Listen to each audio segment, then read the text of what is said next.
بعضی کسانی هغوی سره د سونې هغه خښته وي، پښتانو د سونې خښته وایي چې کومه جوړه شوې نه وي هغه سر وي ورسره، نو هغه د کور کې اغوستې وي د 10 تولو وي،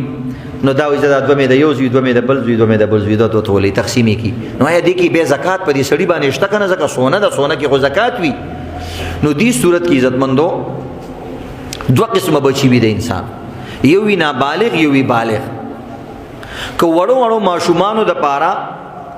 انسان زکات دغو کی خپل سونه تحریری طور سره یا زبانی طور سره، یعنی ټول کور ته وي چې دا زما چې کومه سونه پرته ده بینک کې یا ما سره کور کې، نو دا زما د 5 بچو شو 2 تولې، نو چې کله 10 تولې به د زکات وو چې 5 بچو له 2 تولې ورکړي، نو د هر یو 2 تولې شو. که زیات هم شي نابالغ باندې زکات نشته، مثلا 50 تولې د یو سړي سره یو زوی له 10 تولې ورکړه، بل له ورکړه، بل او ټول بچي نابالغ دي یا د لوريان نابالغ دي، نو په نابالغ باندې زکات، نو د دې 50 تولو زکات به په دې سړي باندې نشته او په دې بچو باندې نشته. د باندې ځکه نشته چې د خپل سیس بل ورکو، او هغه بل باندې ځکه نشته چې هغه نابالغ دی. خبره ختمه. 50 تولې د سره پرتی دي، زکات پې نشته. دومره الله آسانه کړې ده چې د خپل بچو د ودونو او د دې سيزونو غم هم کولی شي. خو دویم صورت دا وي چې کوم بچی ستا بالغ وي، صحیح شو، ایا کومه جینۍ د ستا لور د بالغه ده او ته هغې باندې دې طریقې سره تقسیم وکړو، نو بیا بالغ باندې خو په خپل هم زکات راځي.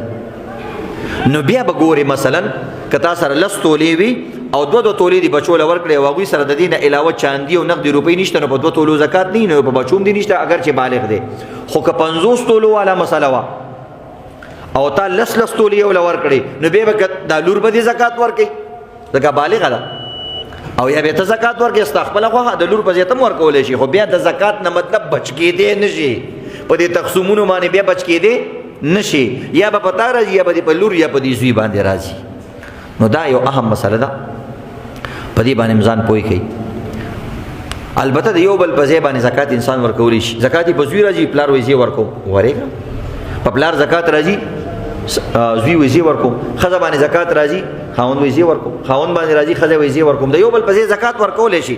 دا سم ایشو نه ده او دا سم مسله نه ده. خو د دې بل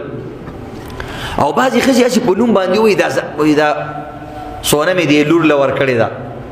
چې بله ورځ واده راشي بس دا غلی شان ورشي، بیا هغه والی واچوي او هغه جمعې واچوي او ښه مزېدار نیغه نیغه کېږي چې ته تپوس وکړې چې دغې